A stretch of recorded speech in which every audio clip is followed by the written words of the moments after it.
Jangan lupa subscribe channel YouTube TVRI Bengkulu, like, komen, dan nyalakan notifikasinya.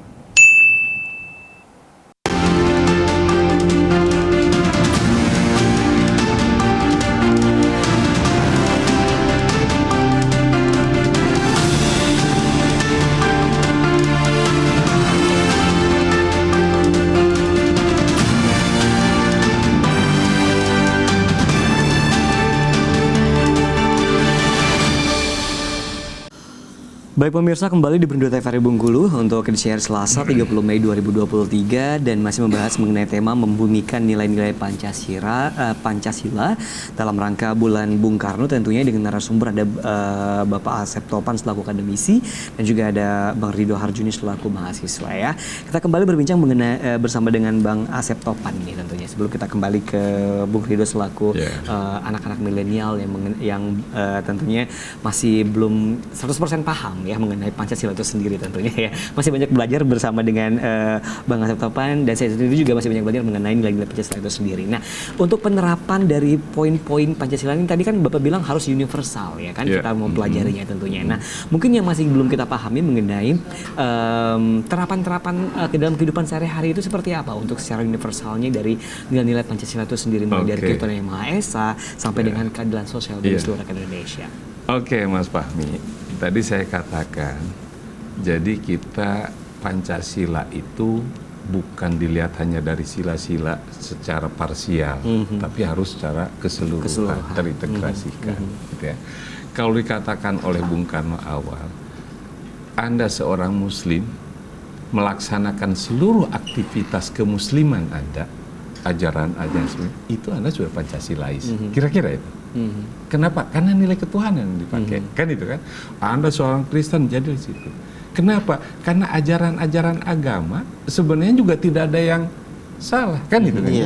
Masuk mengarah ke kebaikan. Gak ada ajaran agama yang mengajarkan mencuri, katakanlah mengajarkan berbuat dosa dan sebagainya. Kira-kira itu. Betul. Nah, jadi intinya sekarang bahwa yang diperlukan melaksanakan itu kan caranya. Gitu kan ya. Nah, kalau dikatakan misalnya sekarang caranya anak muda milenial itu beda dengan generasi saya, jelas, itu kan ya. Tapi bukan itu yang jadi masalah, kan itu ya. Tapi Anda misalnya contohnya kayak gini, misalnya dalam konteks etnis ya, kita paham bahwa menghormati orang tua itu adalah wajib, harus, kira-kira itu kan. Tapi Anda orang Bengkulu, Anda orang Batak, Anda saya orang Sunda, cara menghormatnya itu berbeda. Berbeda-beda. Ya tidak? Betul. Kan itu kan? Tidak perlu sama. Tapi intinya bahwa saya menghormati orang tua. Tapi cara hormatnya akan berbeda. Nah, kira-kira itu. Nah, sehingga apa? Itu juga dengan Pancasila tadi. Kan itu kan? Generasi dulu ya beda memahaminya. Sekarang beda karena tantangannya lain. Tapi intinya seperti apa sih tadi kan? Bahwa misalnya untuk generasi milenial ini dengan perangkat teknologi yang ada, gitu, kira-kira itu tidak perlu dibenturkan, gitu ya. Tidak juga harus mengikuti cara lama, tapi cara baru. Misalnya gimana sih? Oh, ini adalah misalnya kita tetap harus bersikap jujur. Kan itu universal. Jujur itu tidak mengenal rejim ini, generasi apa, tetap nilai itu. Kan itu kan contohnya itu. Nah, terus orientasinya gimana? Loh, Pancasila itu kan orientasinya adalah ke depan, gitu ya. Agama juga ke depan. Bagaimana sih kemajuan zaman itu? Kan itu. Kita sepakat di Indonesia bahwa sampai kapanpun kita harus meyakini adanya Tuhan, karena itu adalah realitas keyakinan kita semua. Apapun agamanya silahkan, gitu ya. Bahwa kita harus menghormati kemanusiaan, gitu kan. Apapun zamannya, ya tetap harus manusia harus dihormati, kan itu kan? Betul. Dan kita harus bersatu, unitas itu, kesatuan itu. Ya sampai akhir pun kita harus bersatu, karena kita ingin bernegara satu. Dan misalnya apalagi harus dijawantahkan bahwa kedaulatan itu ada di rakyat. Artinya apa? Bahwa rakyat kita secara personal itu diakui kedaulatannya. Nah itu kan, walaupun mahal sekarang pemilu, luar biasa kan itu kan. Kalau pingin murah ya sudahlah, tunjuk aja, saya jadi ini kan itu kan. Tapi ini kedaulatan ini pahami. termasuklah keadilan sosial. Nah, manakala terjadi ketimpangan, itu harus diperjuangkan, dikritisi, gitu ya. Luar biasa kan sekarang. Seperti tadi katakan, korupsi di mana-mana dan sebagainya. Ada apa sih masalahnya? Kan itu kan ya, ketimpangan luar biasa dan seterusnya. Kemajuan orang yang kaya semakin kaya, yang miskin tambah miskin, gitu ya. Itu kan terasa betul, gitu ya. Berarti ada sesuatu ini, kan yang harus diperbaiki. Itu. Apakah mereka tidak paham Pancasila atau seperti apa? Nah, artinya di situ yang dilihat adalah bukan moralitas personal, Mas Fahmi. Pahami dulu, gitu ya. Dalam Pancasila keadilan, kalau kita bicara keadilan, ada di sila kedua dan sila kelima. Keadilan adalah kemanusiaan yang adil dan beradab, sila kedua, dan keadilan sosial bagi seluruh Indonesia.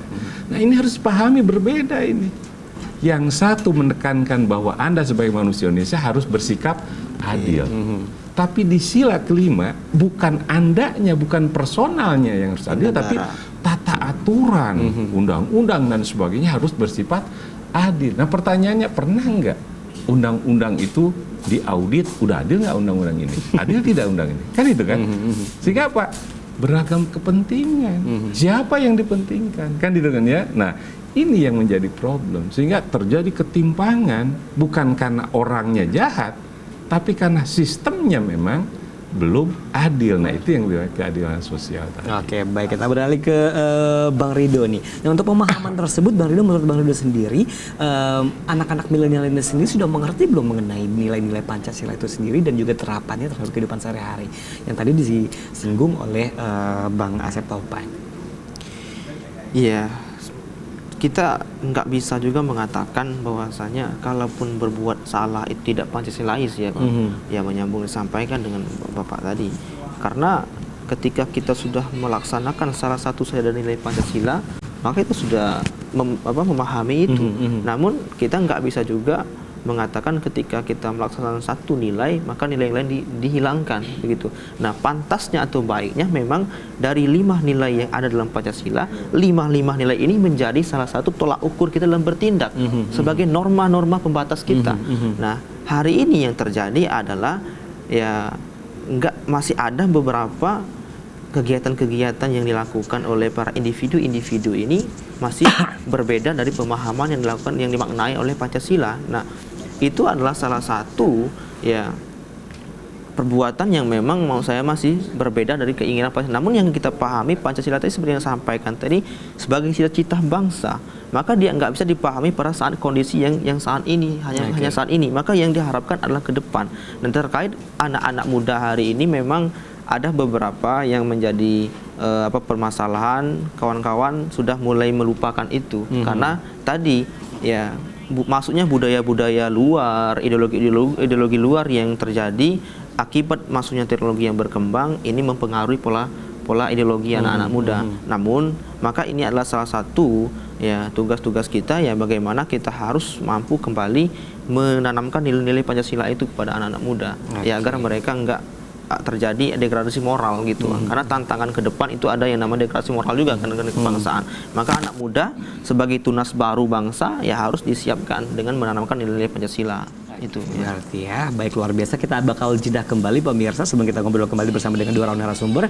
Tetap bersama kami di Berindo TVRI Bengkulu.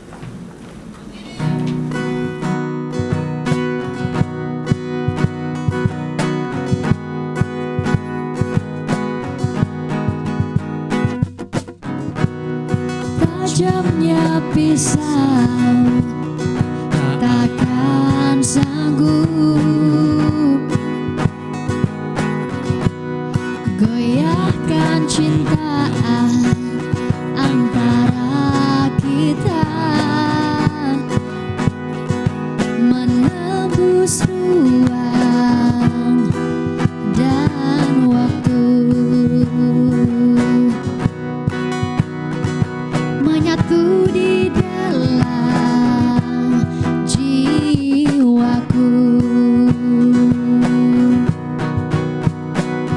Tetes air mata mengalir di sela